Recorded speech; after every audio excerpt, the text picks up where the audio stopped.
Pemirsa, tim nasional sepak bola Indonesia kalah melawan Uzbekistan di laga semifinal Piala Asia U23. Bagaimana reaksi warga Indonesia yang menyaksikan langsung pertandingan semalam di Stadion Abdullah bin Khalifa? Ya, kami ajak Anda pemirsa bergabung bersama Bimo Nur Rahman yang merupakan pendukung setia Garuda Muda yang menonton langsung. Halo Mas Bimo, selamat sore waktu Jakarta. Selamat sore Mbak Vita dan Mbak Gina. Hari ini di Qatar saya jam 12 kurang lebih siang. Beda 4 jam kita ya.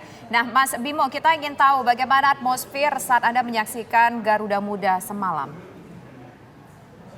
Ya, saya kecewa sekali Mbak dengan wasit yang berpihak tidak fair karena menurut saya itu pelanggaran kartu merah dan juga anulir gol di babak pertama itu menurut saya sangat mengecewakan ya Mbak ya. Dan juga kami lihat performa tim Indonesia sangat bagus. Ada Marcelino, ada Arhan itu sangat bagus. Tapi sayang sekali Mbak.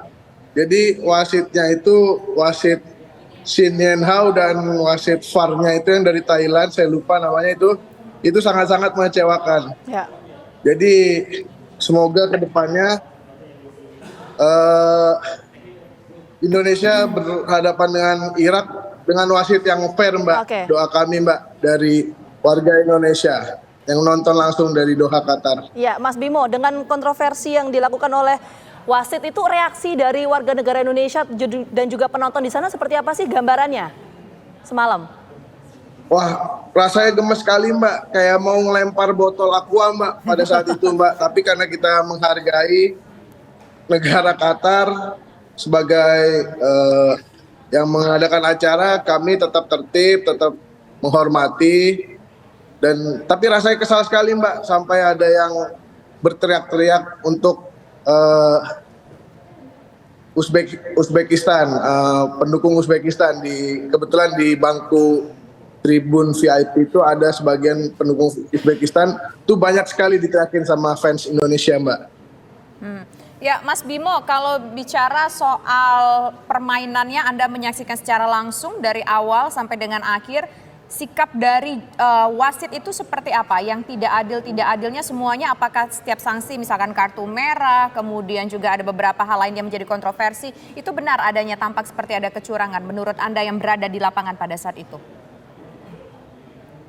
Iya Mbak, contoh kasusnya waktu Arhan kakinya diinjak Mbak, itu terlihat jelas kakinya itu diinjak, tapi tidak ada wasit tidak mau melihat VAR ke layar dan wasit tidak meniupkan peluit Mbak. Harusnya, setahu saya itu harusnya sudah tertiup peluit, dan jika bola ada di timnas Indonesia tetap play on, kalau bola di pihak Uzbekistan itu harusnya sudah ditiup peluit dan itu tidak dilakukan oleh wasitnya.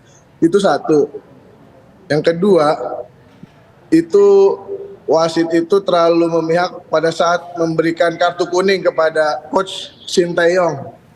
Itu terlihat sekali kan tidak perlu. Dan yang terakhir saya lihat kartu merah yang diberikan untuk kapten timnas Indonesia itu juga sangat disayangkan ya Mbak.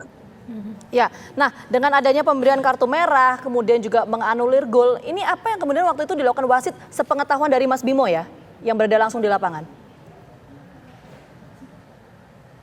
Ya, wasit langsung melihat VAR, lalu langsung memutuskan setelah dilihat-lihat berulang kali, baru memutuskan.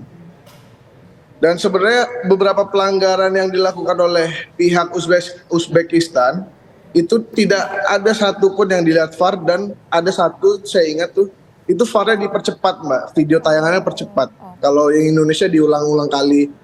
Gitu Mbak, itu salah satu ketidakadilan yang menurut saya Mbak. Ada berapa kali ketidakadilan Mas Bimo? Mas Bimo lihat di situ videonya ketika ngelihat VAR itu ada yang dicepat jadi nggak kelihatan slow motion, yang nggak kelihatan ada pelanggarannya. Kemudian juga tadi disampaikan ketika ada kaki pemain kita diinjak juga nggak kena sanksi apapun dari Uzbekistan ya. Ada berapa pelanggaran yang Mas lihat kayaknya nunjukin nggak adil?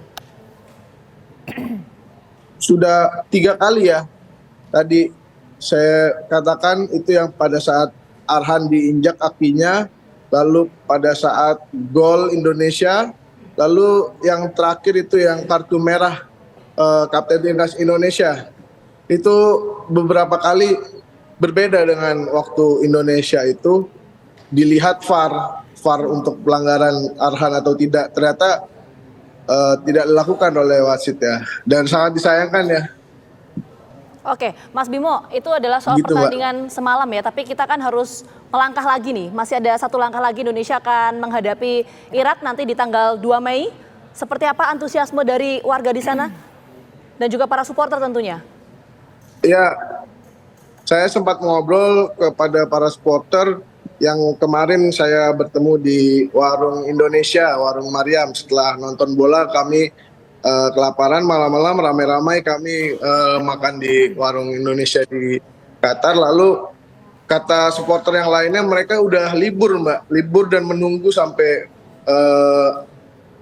hari pertandingan selanjutnya melawan Irak.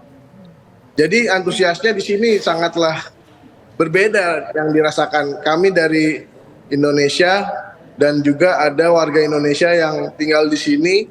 Itu sama-sama ya gila bola Mbak, bisa dibilang Mbak. Iya. Untuk support timnas Indonesia kami tunggu Mbak. Gimana pun caranya, ada yang bekerja, yang izin libur dan lain-lain. Oke. Jadi nanti tanggal 2 Mei tetap akan berada di Qatar untuk menyaksikan pertandingan Indonesia melawan Irak. Harapannya bagaimana, Mas? Harapannya ya tentu dengan kejadian kemarin kita harus lebih waspada dan juga pemain Indonesia tetap fokus, tidak perlu hiraukan apa yang disebutkan oleh netizen. Dan saya harap besok Rafael Struijk bisa ikut bergabung bermain untuk membela timnas dan juga timnas mendapatkan hasil yang terbaik, yaitu menuju Olimpiade Paris 2024. Wah, itu jadi harapan kita Itu, bersama Mbak, Mas. Masih ada salah semangatnya. satu peluang lagi Indonesia bisa lolos di ajang Olimpiade Paris 2024. Sekali lagi terima kasih banyak Mas Bimo atas waktunya. Salam untuk teman-teman semua di sana. Siap Mbak. Terima kasih Mbak. Assalamualaikum. Waalaikumsalam. Waalaikumsalam warahmatullahi wabarakatuh.